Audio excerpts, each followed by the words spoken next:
Assalamualaikum warahmatullahi wabarakatuh. Baik, kami dari kelompok 9 akan membahas mengenai Dewan Pertimbangan. Nah, di sini saya akan membahas mengenai Dewan Pertimbangan, yaitu mengenai sejarah dan fungsi Dewan Pertimbangan. Yang pertama adalah sejarah Dewan Pertimbangan. Dalam pembentukan Dewan Pertimbangan, Presiden tidak terlepas dari pembubaran Dewan Pertimbangan Agung sebagai lembaga penasehat. Sebagai lembaga penasehat Presiden sebelumnya, sebagai salah satu lembaga tinggi negara yang sejajar dengan lembaga-lembaga tinggi negara lainnya. Dewan Pertimbangan memiliki kedudukan otonom, bebas dari pengaruh kekuasaan pemerintah, Dewan Perwakilan Rakyat, dan kekuatan-kekuatan sosial dalam masyarakat. Kemudian keberadaan Dewan Pertimbangan sebagai sebuah lembaga negara adalah setara dengan Presiden dan memiliki tugas memberikan masukan dan pertimbangan ke Presiden yang pada akhirnya dinilai kurang efektif dan efisien. Masukan dan pertimbangan yang diberikan ke Presiden juga bersifat tidak mengikat dengan jumlah anggota. Kemudian perkembangan dan situasi politik sebelum amandemen Undang-Undang Dasar 1945 menunjukkan perhatian terhadap keberadaan Dewan Pertimbangan. Banyak anggota DPR yang menginginkan peningkatan peran dan bahkan pembubaran Dewan Pertimbangan karena lembaga ini sudah tidak efektif dan efisien lagi keberadaannya. Akhirnya pada sidang tahunan majelis Permusyawaratan Rakyat tahun 2020 akhirnya secara legal membubarkan Dewan Pertimbangan bersamaan dengan pengesahan amandemen tahap keempat Undang-Undang Dasar Negara Republik Indonesia tahun 1945.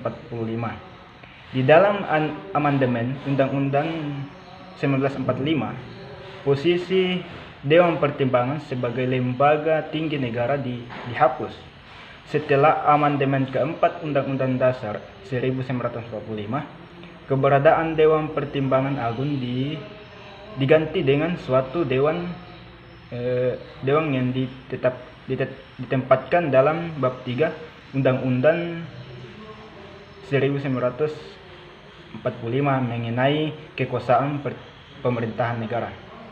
Kemudian pembentukan Dewan Pertimbangan Presiden disebabkan Presiden dan menjalankan kewenangannya sebagai pemegang kekuasaan pemerintah menurut Undang-Undang Dasar memerlukan nasihat dan pertimbangan agar kebijakan yang ditetapkan sesuai dengan prinsip-prinsip hukum, demokrasi serta kepemerintahan yang baik dalam rangka pencapaian tujuan negara sebagaimana diamanatkan dalam pembukaan Undang-Undang Dasar 1945. Nah, itulah tadi sedikit pembahasan mengenai sejarah Dewan Pertimbangan. Kemudian fungsi Dewan Pertimbangan. Fungsi Dewan Pertimbangan ada dua di sini, yaitu pertama, Dewan Pertimbangan Presiden bertugas berfungsi memberikan nasihat dan pertimbangan kepada Presiden dalam menjalankan kekuasaan pemerintahan negara.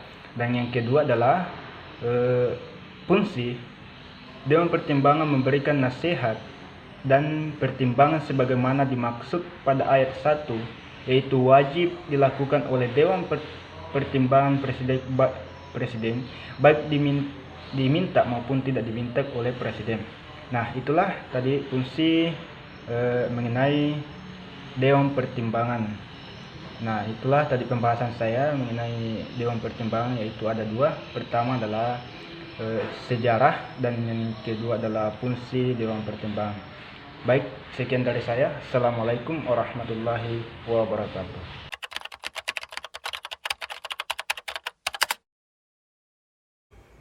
Assalamualaikum warahmatullahi wabarakatuh. Perkenalkan, nama saya Nur Arfika dari kelompok 9. Di sini saya akan menjelaskan sedikit tentang hak dan kewajiban Dewan Pertimbangan. Hak dan kewajiban Dewan Pertimbangan. Selain berkewajiban menjalankan tugasnya, Dewan Pertimbangan juga memiliki hak sebagaimana atas permintaan Presiden. Watimpres atau Dewan Pertimbangan dapat mengikuti sidang kabinet serta kunjungan kerja dan kunjungan kenegaraan. Dalam melaksanakan tugasnya, Watimpres dapat meminta informasi dan instansi pemerintah terkait dan lembaga negara lainnya. Selain itu, kepada ketua dan anggota Watimpres diberikan hak keuangan dan fasilitas lainnya sesuai dengan yang diberikan kepada Menteri Negara. Untuk memperlancar pelaksanaan tugas Watimpres, masing-masing anggota Watimpres dibantu oleh 1 orang sekretaris anggota. Sekretaris anggota Watimpres mempunyai tugas memberikan masukan atau telahan berdasarkan keahliannya kepada anggota Watimpres yang dibantunya. Akan tetapi, sekretaris anggota Watimpres tidak dapat bertindak atas nama atau mewakili Watimpres. Itulah tadi sedikit penjelasan dari saya tentang hak dan kewajiban Dewan Pertimbangan. Sekian, wassalamualaikum warahmatullahi wabarakatuh.